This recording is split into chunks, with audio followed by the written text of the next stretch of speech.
Olá, eu sou Miguel Baladão. E eu, Carinha Rufino. Em mais um Pernas pelo Mundo.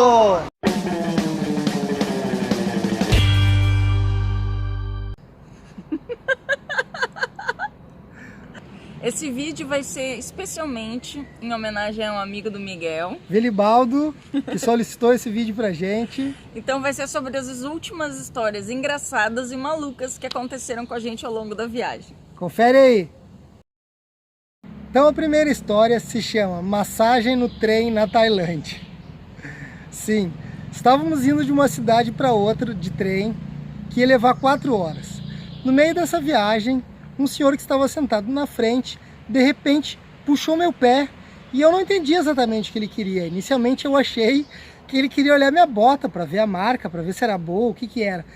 E aí ele começou a fazer a massagem tradicional, que é com o cotovelo, na panturrilha, e eu achei aquilo meio estranho. O que está acontecendo aqui? Por que ele está fazendo isso? Detalhe, esse senhor não falava inglês, então Isso, a gente não se comunicava. Isso, assim. era um senhor de idade que estava com sua esposa sentada ao lado.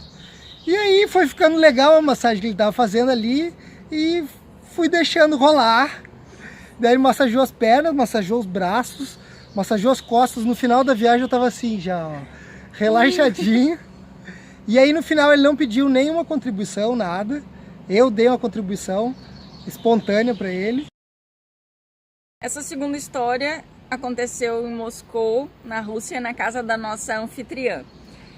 Quando chegamos, ela nos mostrou brevemente o apartamento, somente indicando onde a gente ia dormir, onde ficava o banheiro e a cozinha, mas haviam outras portinhas. E daí a gente saiu, passou o dia inteiro batendo perna e quando voltou já era bem tarde, perto da meia-noite. A menina nos deu boa noite e foi dormir e a gente foi se ajeitar para tomar banho. Quando eu entrei no banheiro, eu reparei que não tinha vaso sanitário.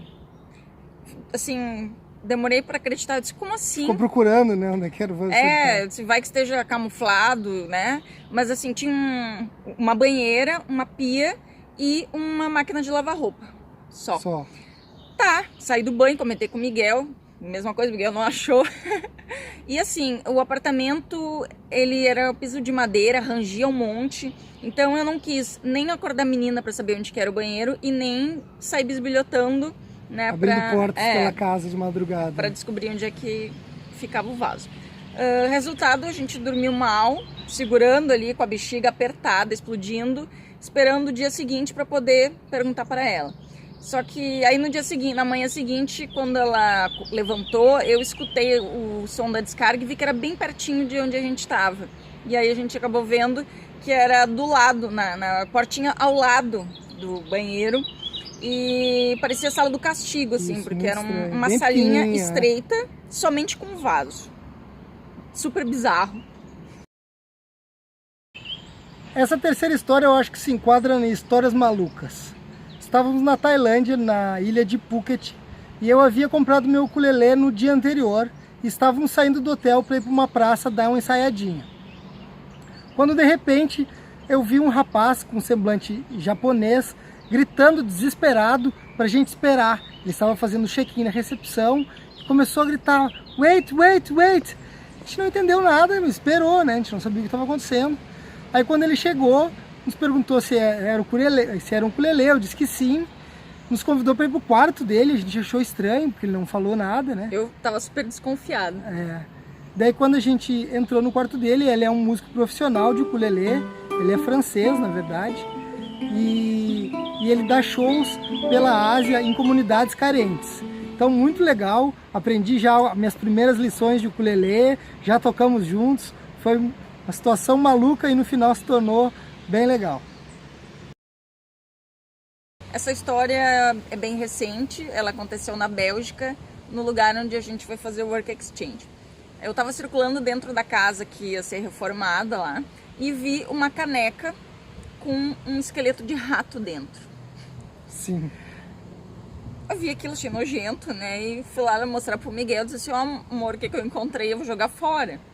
E aí o Miguel disse, não joga, não mexe, não é teu. E eu, como assim? É um esqueleto de rato. Queria porque queria tocar no Eu lixo. vou estar colaborando com eles, fazendo a limpeza do lugar. Um favor. Eu disse, não, se tá ali, eles deixaram por algum motivo, sei lá o que vão fazer. Eu imaginei que não tivessem visto, né? Enfim. Mas aí eu me lembrei de uma história que o Miguel tinha me contado, que lá de uma das ex-namoradas dele, que uma vez ele foi fazer um tirão de faxina na casa da família da moça lá. E ele pegou uma caixa de boneca, velha, vazia, e jogou fora. E aí uns dias depois a sogra veio perguntar que fim tinha levado a tal da caixa, porque os documentos da casa ficavam ali dentro. E aí o Miguel ficou bem quietinho. Não vi. Não sei de nada. Lembrei dessa história e pensei, tá, vou deixar aí o negócio, né? Aí uma semana depois a proprietária estava lá, eu passei de novo pela caneca do rato lá, peguei e mostrei pra ela, eu disse, tu viu isso daqui?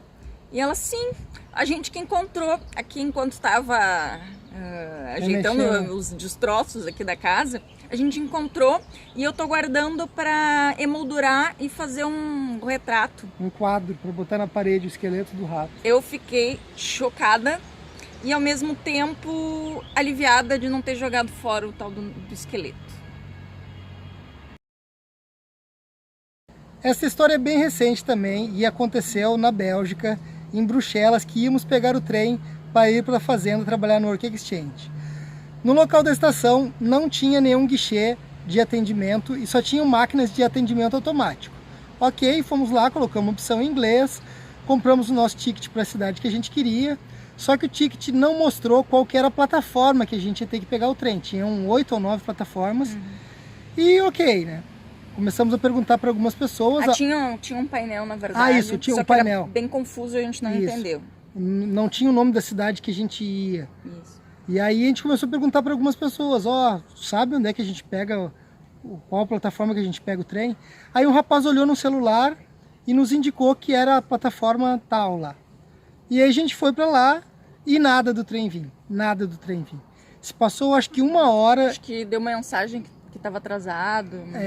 E aí a gente começou a ver que algumas pessoas começaram a mudar de plataforma. Tipo, ficavam um tempo esperando e mudavam. Daí o que está acontecendo? Por que as pessoas estão mudando e a gente está parado aqui um tempão? Aí chegou um outro trem na frente, na plataforma na frente, e que a gente viu o nome da cidade que a gente ia, assim, do lado do trem. Daí a gente saiu correndo, porque tinha que passar por uma rampa por baixo para sair do outro lado da plataforma. E aí quando a gente chegou, a porta ainda estava aberta.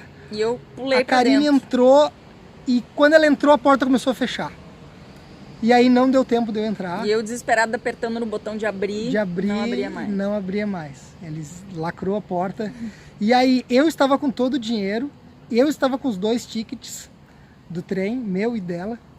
E a gente sem internet. Sem internet para se conversar. E aí eu fiz um sinal, antes do trem arrancar, eu fiz um sinal correndo para ela voltar para ali onde a gente estava. Daí ficamos os 2 apreensivos 1 hora mais ou menos para a gente se reencontrar de novo. Ela teve que ir até a próxima estação e voltar para onde eu estava. E eu morrendo de medo que algum fiscal me pedisse o ticket. E assim, de ter que explicar a história, de esperar que ele acreditasse, enfim. E eu morrendo de medo para saber se ela tinha entendido que eu tinha dito que era para ela voltar.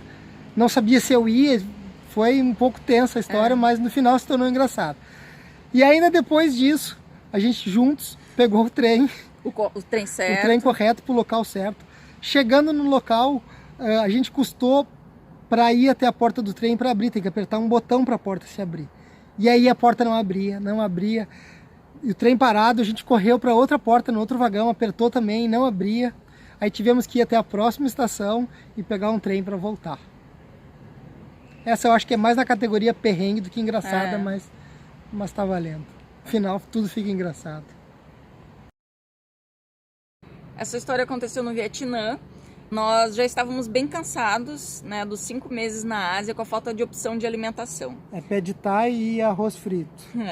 Então a gente encontrou um shopping, chegou na praça de alimentação, tinha vários restaurantes, a gente, vamos nos dar bem hoje.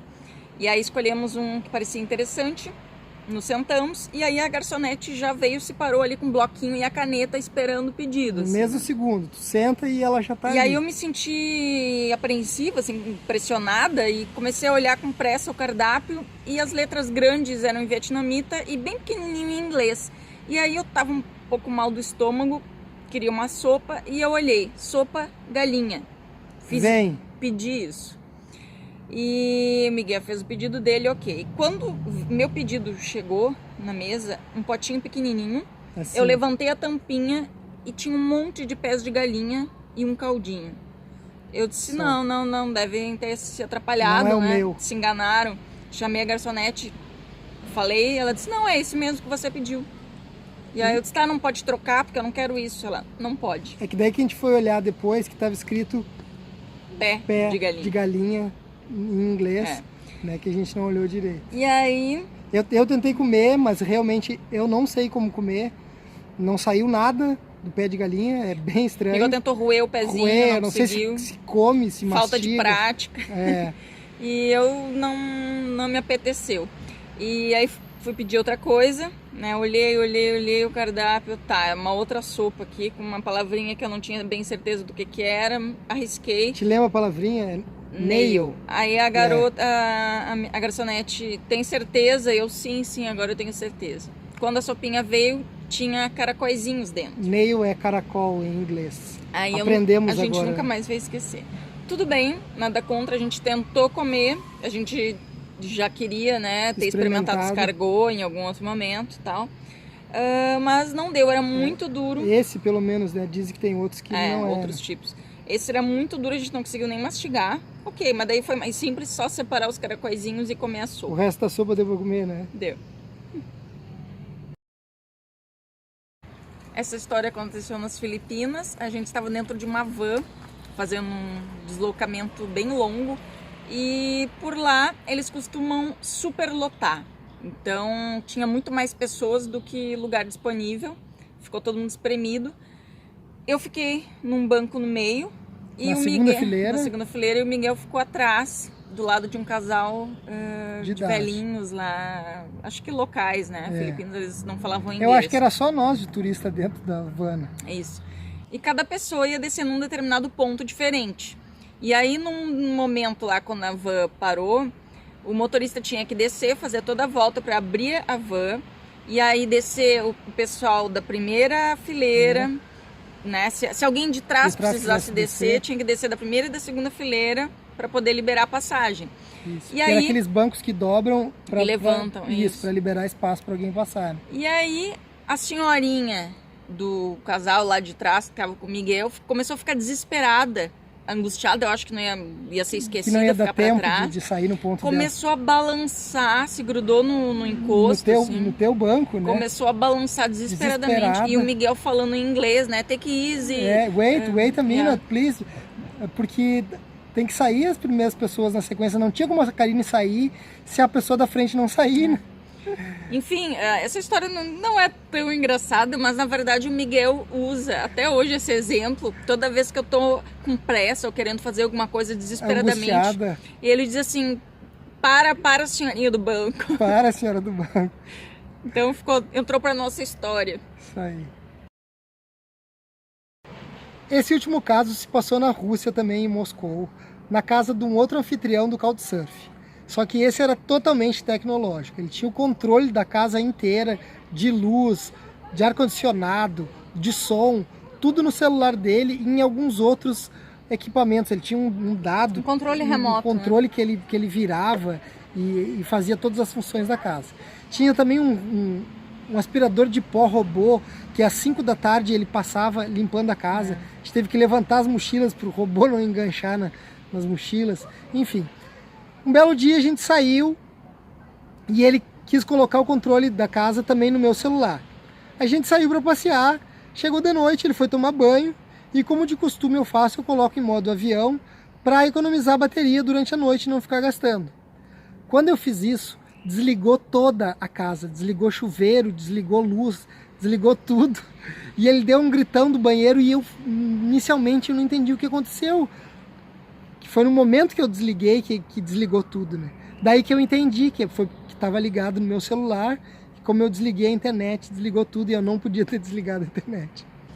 Então essas foram algumas das nossas histórias engraçadas que aconteceram na nossa viagem pelo mundo. E bizarrices e atrapalhadas também, né? É isso aí. E se aconteceu com você alguma história engraçada em alguma viagem, deixa aí nos comentários pra gente rir junto também. E se você curtiu, já deixa um likezinho. Se não tá inscrito, já se inscreva e compartilhe com seus amigos. E Bora botar as pernas pelo mundo com a gente. Tchau!